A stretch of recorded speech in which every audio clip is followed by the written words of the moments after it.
మనకు కనిపించేది కేవలం ఒక స్విచ్ మాత్రమే, కానీ దాని వెనుక ఉన్న పవర్ సిస్టమ్ మాత్రం దేశమంతా విస్తరించి ఉంటుంది. పవర్ ప్లాంట్ లో జనరేషన్ నుండి transformers, transmission lines, sub stations, చివరికి మన ఇంటి ప్లగ్ పాయింట్ వరకు కరెంట్ ఎలా వస్తుంది? ఈ క్వశ్చన్ చాలా మంది మైండ్ లో ఒక్కసారైనా రన్ అయ్యే ఉంటుంది. ఈ వీడియోలో ఈ ఎలక్ట్రిసిటీ జర్నీ ప్రాసెస్ మొత్తం అర్థమయ్యేలాగా ఈజీగా ఎక్స్ప్లెయిన్ చేయబోతున్నాను. వీడియో చివరి వరకు చూస్తారని కోరుకుంటున్నాను. Let's get in to today's interesting topic. This is Sairam. Welcome to Sairam creatives YouTube channel. ఈ ప్రాసెస్ మొత్తంలో ఫస్ట్ స్టేజ్ వచ్చేసి పవర్ జనరేషన్. పవర్ జనరేషన్ అనేది వినడానికి చాలా టెక్నికల్ గా అనిపిస్తుంది, కానీ నిజంగా చెప్పాలంటే కాన్సెప్ట్ మాత్రం చాలా సింపుల్. పవర్ ప్లాంట్ లో అసలు మ్యాజిక్ ఏంటంటే ఎనర్జీని రొటేషన్ గా మార్చడం, రొటేషన్ ని ఎలక్ట్రిసిటీగా మార్చడం. థర్మల్ పవర్ ప్లాంట్ ని తీసుకుంటే ఇక్కడ కోల్, గ్యాస్ లేదా ఆయిల్ లాంటి ఫ్యూయల్స్ ని బర్న్ చేస్తారు. ఆ బర్నింగ్ వల్ల వచ్చిన హీట్ తో నీటిని హై ప్రెషర్ స్టీమ్ గా మార్చుతారు. ఈ స్టీమ్ ని స్ట్రైట్ గా ఒక భారీ టర్బైన్ మీదకి వదులుతారు. స్టీమ్ ఫోర్స్ కి టర్బైన్ వేగంగా తిరుగుతుంది. టర్బైన్ సాఫ్ట్ కి జనరేటర్ కనెక్ట్ అయి ఉంటుంది. జనరేటర్ తిరుగుతున్నప్పుడు ఎలక్ట్రోమాగ్నెటిక్ ఇండక్షన్ ప్రిన్సిపల్ వల్ల ఎలక్ట్రిసిటీ ప్రొడ్యూస్ అవుతుంది. హైడ్రో పవర్ ప్లాంట్ లో కూడా కాన్సెప్ట్ ఇదే, కానీ ఫ్యూయల్ లేదు. డ్యామ్ లో నిల్వ ఉన్న నీటిని కిందకు చాలా స్పీడ్ తో పంపిస్తారు. ఆ వాటర్ ఫోర్స్ టర్బైన్ ని తిప్పుతుంది. విండ్ పవర్ ప్లాంట్ లో గాలి బ్లేడ్స్ ని తిప్పుతుంది. సోలార్ పవర్ ప్లాంట్ లో సన్లైట్ డైరెక్ట్ గా ప్యానల్స్ మీద పడుతుంది. ప్యానల్స్ లో ఎలక్ట్రాన్స్ మూవ్ అవుతాయి. అక్కడే ఎలక్ట్రిసిటీ జనరేట్ అవుతుంది. ఈ మొత్తం పవర్ ప్లాంట్ లో ఒక కామన్ పాయింట్ ఏంటంటే ఏదో ఒక ఎనర్జీ రూపాన్ని మెకానికల్ రొటేషన్ గా మార్చి ఆ రొటేషన్ ని జనరేటర్ లో ఉపయోగించి 11 kV ఎలక్ట్రిసిటీ తయారు చేస్తారు. ఇక్కడ పవర్ ప్లాంట్స్ లో జనరేట్ అయ్యే ఎలక్ట్రిసిటీ సాధారణంగా 11 kV వోల్టేజ్ లో ఉంటుంది, కానీ ఈ కరెంట్ డైరెక్ట్ గా మన ఇంటికి రావడానికి చాలా స్టేజెస్ ఉన్నాయి. సెకండ్ స్టేజ్ వచ్చేసి step up transformer. Power plant లో ఎలక్ట్రిసిటీ తయారైన వెంటనే అది సాధారణంగా 11 kV ఉంటుంది. ఈ వోల్టేజ్ ని లాంగ్ డిస్టెన్స్ కి డైరెక్ట్ గా పంపిస్తే చాలా పెద్ద పవర్ లాస్ అవుతుంది. అందుకే సెకండ్ స్టేజ్ లో స్టెప్ అప్ ట్రాన్స్ఫార్మర్ ని యూజ్ చేస్తారు. ఇది బేసికల్లీ వోల్టేజ్ ని పెంచే భారీ మిషన్. ట్రాన్స్ఫార్మర్ లో 2 కాయిల్స్ ఉంటాయి, primary and secondary. Power plant నుండి వచ్చే 11 kV ప్రైమరీ కాయిల్ లోకి వెళ్తుంది. సెకండరీ కాయిల్ లో టర్న్స్ ఎక్కువగా ఉన్నందుకు ఎలక్ట్రోమాగ్నెటిక్ ఇండక్షన్ వల్ల వోల్టేజ్ 132 kV, 220 kV, 400 kV వరకు కూడా పెరుగుతుంది. వోల్టేజ్ పెరగడం వలన కరెంట్ తగ్గిపోతుంది. కరెంట్ తగ్గితే లాసెస్ కూడా తగ్గుతాయి. అంటే ఎలక్ట్రిసిటీ చాలా దూరం వరకు ఎటువంటి పెద్ద నష్టాలు లేకుండా ప్రయాణించగలదు. స్టెప్ అప్ ట్రాన్స్ఫార్మర్ లో oil insulation, cooling systems, బుషింగ్స్, tap changers all work together to keep the transformer safe from heat and overloading. Simple గా చెప్పాలంటే పవర్ ప్లాంట్ లో జనరేట్ అయిన కరెంట్ ని లాంగ్ జర్నీకి పంపించడానికి ఫుల్ పవర్ ఇచ్చేది స్టెప్ అప్ ట్రాన్స్ఫార్మర్. ఇది లేకుండా కరెంట్ వందల వేల కిలోమీటర్లు ప్రయాణించడం చాలా కష్టం. థర్డ్ స్టేజ్ వచ్చేసి transmission lines. Step up transformer లో వోల్టేజ్ పెరిగిన తరువాత ఆ హై వోల్టేజ్ ఎలక్ట్రిసిటీని చాలా దూరాలకు తీసుకువెళ్లే పని ట్రాన్స్మిషన్ లైన్స్ చేస్తాయి.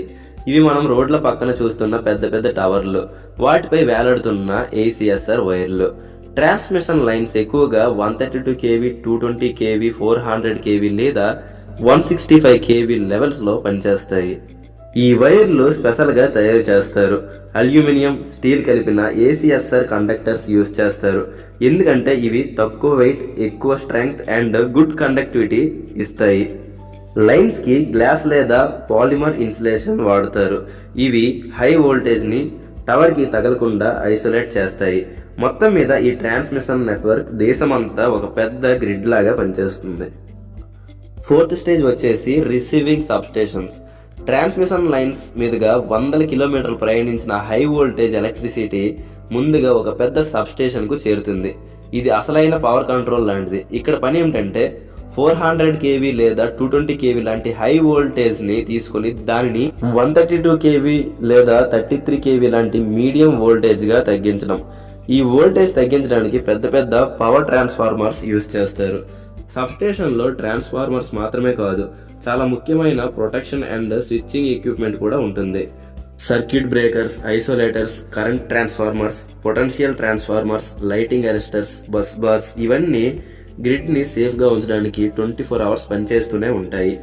ట్రాన్స్మిషన్ లైన్స్ నుండి వచ్చిన ఎనర్జీను మొదటిసారి పూర్తిగా యూసేబుల్ ఫామ్ లోకి తీసుకొచ్చే స్టేజ్ ఇదే. Next fifth stage distribution substations. పెద్ద సబ్స్టేషన్లో 220 kV లేదా 132 kV వరకు ఉన్న హై వోల్టేజ్ తగ్గించాక ఆ పవర్ తర్వాత మరో కీలకమైన స్టేజ్లోకి వస్తుంది. అదే డిస్ట్రిబ్యూషన్ సబ్స్టేషన్. ఇది సాధారణంగా ఊర్ల పక్కన, చిన్న చిన్న పట్టణాల దగ్గర లేదా నగరాల అవుట్స్కట్స్లో ఉంటుంది. ఇక్కడ పని ఏమిటంటే 33 kVను 11 kVగా మార్చడం. ఎందుకంటే మన స్ట్రీట్స్, కాలనీలు, మన గ్రామాలకు పంపించే సప్లై అంతా 11 kV లెవెల్లోనే ఉంటుంది. ఈ డిస్ట్రిబ్యూషన్ సబ్స్టేషన్లో కూడా transformers, breakers, isolators, RMU units, bus bars ఇంకా ఆల్ ఎసెన్షియల్ పార్ట్స్ ఉంటాయి. ఒక సబ్స్టేషన్ నుండి 4 లేదా 6 లేదా లెక్కలేనన్ని ఫీడర్స్ బయటికి వెళ్తాయి. ప్రతి ఫీడర్ ఒక ప్రాంతానికి ఎలక్ట్రిసిటీ సప్లై చేస్తుంది. ఒక ఫీడర్ ఊరికి, ఇంకో ఫీడర్ కాలనీకి, మరొకటి ఇండస్ట్రియల్ ఏరియాకి. ఫాల్ట్ వచ్చినప్పుడు ఏ ఫీడర్ ఐసోలేట్ చేయాలి, ఏ ఫీడర్ కి బ్యాకప్ ఇవ్వాలి అన్న ఇంటెలిజెంట్ స్విచ్చింగ్ కూడా ఇక్కడే జరుగుతుంది. పవర్ ఇప్పుడు లాంగ్ డిస్టెన్స్ నుండి షార్ట్ డిస్టెన్స్ డిస్ట్రిబ్యూషన్ కి అఫీషియల్ గా షిఫ్ట్ అయింది. ఇదే మన ఊరికి దగ్గర అయ్యే మొదటి స్టేజ్. 6th స్టేజ్ వచ్చేసి లోకల్ డిస్ట్రిబ్యూషన్. డిస్ట్రిబ్యూషన్ సబ్స్టేషన్ నుండి పవర్ 11 kV లైన్ల ద్వారా నేరుగా మన గ్రామాలు, మన కాలనీల వైపు ప్రయాణిస్తుంది. ఈ లైన్లు రోడ్ల పక్కన, పొలాల మీదుగా, గ్రామాల మధ్యగా వెళ్లి చివరికి మన వీధికి వచ్చినప్పుడు అక్కడ ఒక పెద్ద రోల్లోకి వస్తుంది. అదే స్ట్రీట్ డిస్ట్రిబ్యూషన్ ట్రాన్స్ఫార్మర్. మనం కాలనీలో, గ్రామంలో రోడ్ల పక్కన చూస్తున్న ట్రాన్స్ఫార్మర్స్ ఇవే. ఇది 11,000 volts ను మన ఇళ్లకు సరిపోయి 415 volts 3 phase and 220 volts single phase గా తగ్గిస్తుంది. ఈ ట్రాన్స్ఫార్మర్ లో fuse cutouts, lightning arresters, AB switches ఏర్పాటు చేస్తారు. ఎందుకంటే ఇది ఇంటికి సప్లై ఇస్తున్న చివరి స్టేజ్. ఈ ట్రాన్స్ఫార్మర్ నుండే 3 ఫేజ్లు RYB మన వైర్ల పైకి పంపిస్తారు. ఇళ్లకు ఏ ఫేజ్ ఇవ్వాలి, స్ట్రీట్ లైట్ కు ఏ ఫేజ్ ఇవ్వాలి, ఏదైతే లోడ్ తట్టుకుంటుందో దాని ఆధారంగా సప్లై ఇస్తారు. ఇంకా చివరి స్టేజ్ వచ్చేసి హౌస్ డిస్ట్రిబ్యూషన్.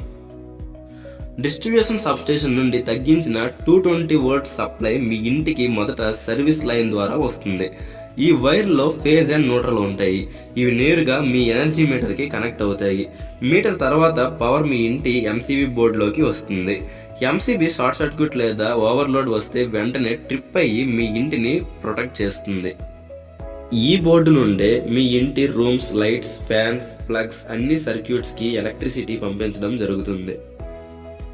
ఇలా పవర్ ప్లాంట్ నుండి మన ఇంటి వరకు, మన ఇంట్లో ఉన్న చిన్న స్విచ్ వరకు కరెంట్ ఎలా ఎన్ని స్టేజ్లు దాటి ప్రయాణిస్తుందో మొత్తం ప్రాసెస్ మీకు అర్థమైందని, ఈ వీడియో ద్వారా మీకు చాలా ఇన్ఫర్మేషన్ తెలుసుకున్నారని అనుకుంటున్నాను. ఈ వీడియో పూర్తిగా చూసినందుకు మీ అందరికీ థ్యాంక్స్. మీ వంతుగా ఈ వీడియోకి ఒక లైక్ చేసి మీకు ఇంకేమైనా డౌట్స్ ఉంటే కామెంట్ చేయండి. ఇలాంటి మరెన్నో వీడియోస్ కోసం మన యూట్యూబ్ ఛానల్ని సబ్స్క్రైబ్ చేసుకోండి. Thanks for watching.